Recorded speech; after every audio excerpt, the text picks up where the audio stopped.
प्यारे बच्चों, कैसे हैं आप सब। आई होप आप सभी बहुत अच्छे होंगे और अपने घरों में सुरक्षित होंगे। बच्चों, जैसा कि आप जानते हैं कि अभी हम लोग ऑनलाइन पढ़ाई कर रहे हैं क्योंकि अभी हमारे स्कूल बंद हैं, है ना। कोरोना की वजह से हम सभी अभी अपने अपने घरों में हैं और आपको बहुत ही केयरफुल रहना है, अपने आप को सुरक्षित रखना है, सफाई से रहना है। तो इसी क्रम में हम लोगों ने पिछली कक्षा में पाठ पढ़ा था मुर्गा और लोमड़ी, और अब हम लोग आज कक्षा 3 का ही एक अगला पाठ तालाब में चांद पढ़ेंगे। ठीक है बच्चों, मैंने आपसे कहा था कि आप कहानी को ध्यान से सुना करिए जिससे आप उनके प्रश्नों के उत्तर अपनी कॉपियों में लिख पाएँ और आपको अच्छे से समझ में आए। तो आज भी आपको इस कहानी को बहुत ही अच्छे से सुनना है।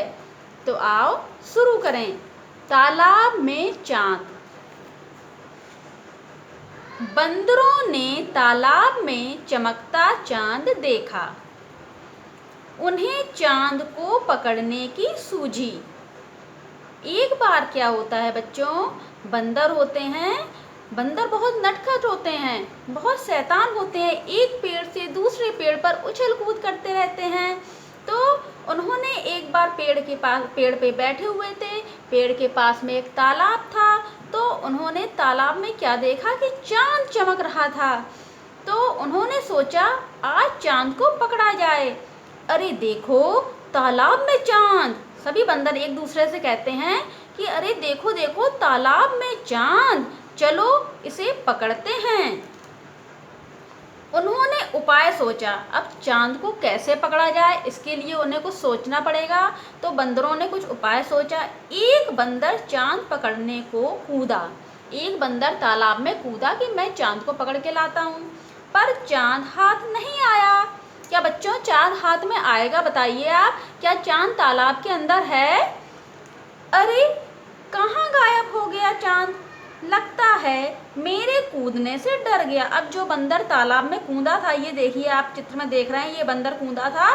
तो वो कह रहा है, ये बंदर कह रहा है कि चांद लगता है मेरे कूदने से डर गया है, इसलिए छुप गया है तालाब में।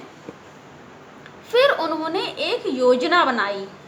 चलो एक दूसरे का हाथ पकड़कर लटकते हैं और धीरे से पकड़ते हैं चांद को। इन्होंने क्या, ये देखिए, एक बंदर ने इसका हाथ पकड़ा हुआ है, इसने इसका हाथ पकड़ा हुआ है, और इस तरह ये सोच रहे हैं कि ऐसे हम चांद को पकड़ लेंगे। अचानक डाल टूटी। अचानक से क्या हुआ, ये जो पेड़ पे बैठे हुए थे उसकी डाल टूट गई। एक बंदर का हाथ छूटा और एक बंदर का हाथ छूट गया, और फिर एक एक करके सारे बंदर पानी में गिर गए। तो बच्चों आपको ये कहानी कैसी लगी? क्या तालाब में वास्तव में कोई चांद था या नहीं? आप बताइए। ध्यान से इस कहानी को सुनिए और इसके प्रश्नों के उत्तर दीजिए। देखिए हम आपको प्रश्न एक बार दिखाते हैं इसके। बंदरों ने चांद को क्यों पकड़ना चाहा? बंदर चांद को क्यों नहीं पकड़ सके? चांद को पकड़ने के लिए बंदरों ने क्या योजना बनाई? तालाब में और क्या क्या दिखाई दे रहा होगा? पेड़ की डाल टूटने पर क्या हुआ होगा? क्या तुम अपनी परछाई या प्रतिबिंब को पकड़ सकते हो? बच्चों आप अपनी परछाई को क्या पकड़ सकते हो? तो ये इस पाठ के प्रश्न हैं। अगर आपने अच्छे से कहानी सुनी होगी तो आपको इन प्रश्नों के उत्तर आ जाएंगे। आप अपनी कॉपियों पे से लिखने की कोशिश करिए और अपने भाई बहनों को ये कहानी सुनाइए और इन प्रश्नों के उत्तर बताइए। Thank you.